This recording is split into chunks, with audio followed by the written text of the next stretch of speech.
Product not yet rated.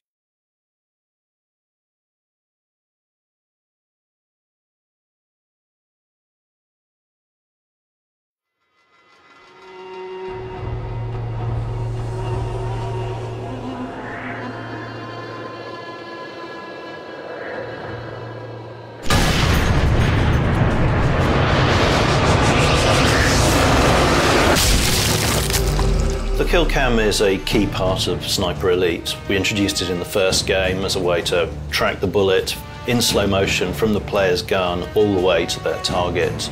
For Sniper Elite V2, we introduced a whole new level of detail to it, where we actually track the bullet through their targets in X-ray and watching as it smashed bones that it came in contact with.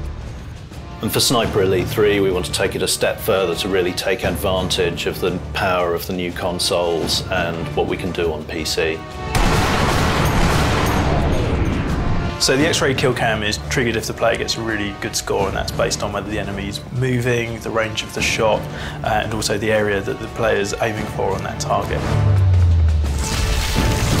So within the Sniper Elite franchise, the Killcam really gives us a chance to experiment a bit more with the sound while the rest of the game stays relatively realistic. We took the sounds of cars and aeroplanes and other high-speed vehicles, laid them on top of each other, stretched them out, played with the pitch, really kind of conveyed that feeling of speed and the fact that you were travelling with that bullet.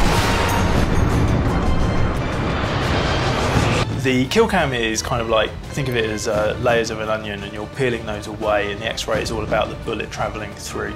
On V2 there were 3 layers. There was the outer skin of the character, there were the bones, and then there was the actual organs inside that. Well, we've added an extra 2 layers to that now. There's a full muscle tissue layer and also a circulatory system, and the layers that were there have been comprehensively reworked.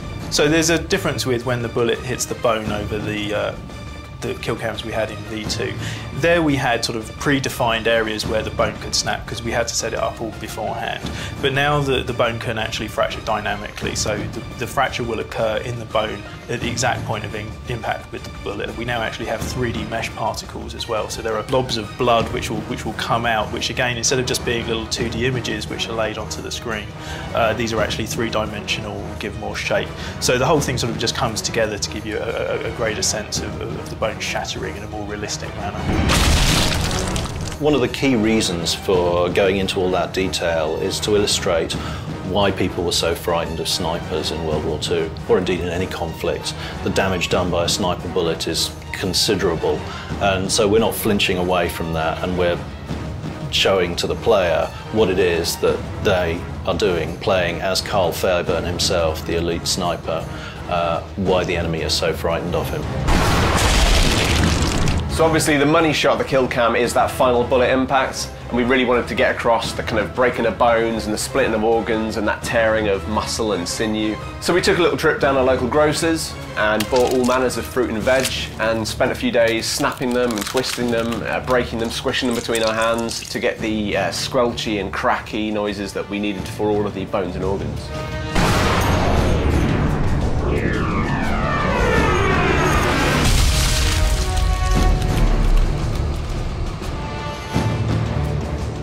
In addition to the extra detail we've added into the human targets for the Killcam, we're also, this time around, introducing vehicle Killcams. So some of the vehicle adversaries you come across in the game, like half-tracks and trucks and tanks, we're actually showing those in intricate detail as the bullet passes into them and you take them out with a well-placed shot.